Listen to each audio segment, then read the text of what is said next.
Hello everyone, प्यारे बच्चों। आज हिंदी व्याकरण में हम पढ़ेंगे चैप्टर 5 लिंग। सबसे पहले हम देखेंगे कि लिंग किसे कहते हैं। शब्द के जिस रूप से स्त्री या पुरुष जाति की पहचान होती है उसे लिंग कहते हैं।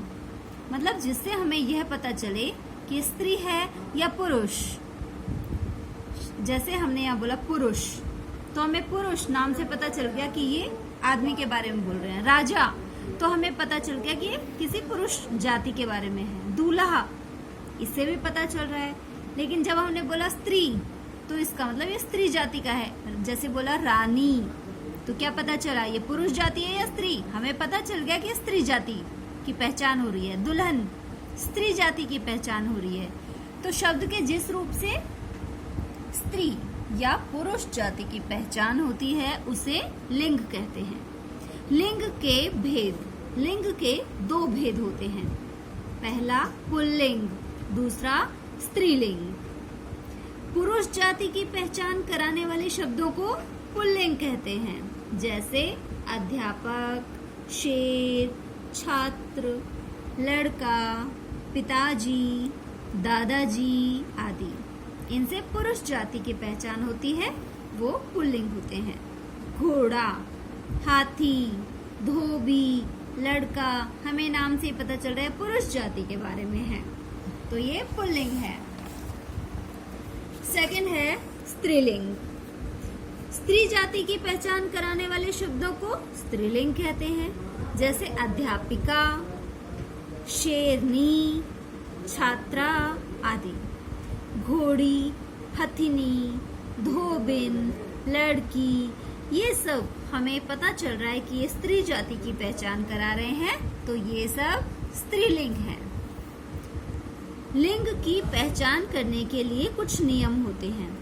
कुछ तो ऐसे ही होते हैं, जो भी सजीव चीजें होती हैं, जो सांस लेते हैं, जिनमें प्राण होते हैं, वो चीजें जो सजीव होती हैं उनके बारे में तो हमें नाम से ही पता चल जाता है कि ये स्त्री जाति का है या पुरुष जाति का। तो हम बता देते हैं ये स्त्रीलिंग है या पुल्लिंग। लेकिन कुछ चीजें होती हैं, निर्जीव होती हैं, जो सांस नहीं लेते, जिनमें प्राण नहीं होते। उनकी पहचान किस तरह से की जाए कि ये पुल्लिंग होते हैं या स्त्रीलिंग, ये हम बताएंगे। जैसे है दूध। दूध तो निर्जीव चीज है। अब हम कैसे पता लगाएं कि दूध स्त्रीलिंग है या पुल्लिंग? नहीं पता लगा सकते ना, तो इसलिए उनके कुछ नियम हैं। प्रायः पुल्लिंग के रूप में प्रयोग किए जाने वाले शब्द, जो शब्द पुल्लिंग के रूप में ही काम आते हैं वो, जैसे पर्वतों के नाम।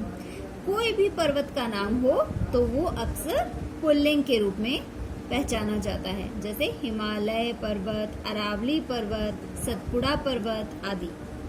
पेड़ों के नाम, कोई भी पेड़ों के नाम हो तो वो भी पुल्लिंग होते हैं। जैसे आम, अशोक, पीपल आदि। अनाजों के नाम, अनाज, गेहूं, मटर, चना आदि। दिनों के नाम, कोई भी दिन हो, सोमवार, मंगलवार, बुधवार, बृहस्पतिवार। देशों के नाम, भारत, चीन, अमेरिका, जापान, पाकिस्तान। तो कोई भी देशों के नाम हो तो आपको ये याद रखना है कि पर्वतों के नाम, पेड़ों के नाम, अनाजों के नाम, दिनों के नाम, देशों के नाम, ये प्रायः पुल्लिंग के रूप में प्रयोग किए जाते हैं। ठीक है, अब हम देखेंगे स्त्रीलिंग के रूप में कौन से शब्द प्रयोग किए जाते हैं। तिथियों के नाम। तिथियां होती है ना, एकादशी, द्वादशी, त्रयोदशी, पूर्णिमा, अमावस्या आदि, ये तिथियां होती हैं।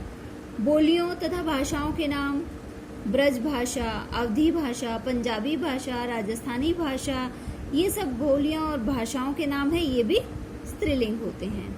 नदियों के नाम, कोई भी नदियों के नाम हो, गंगा, यमुना, सरस्वती, कावेरी आदि, ये सब नदियों के नाम भी स्त्रीलिंग होते हैं।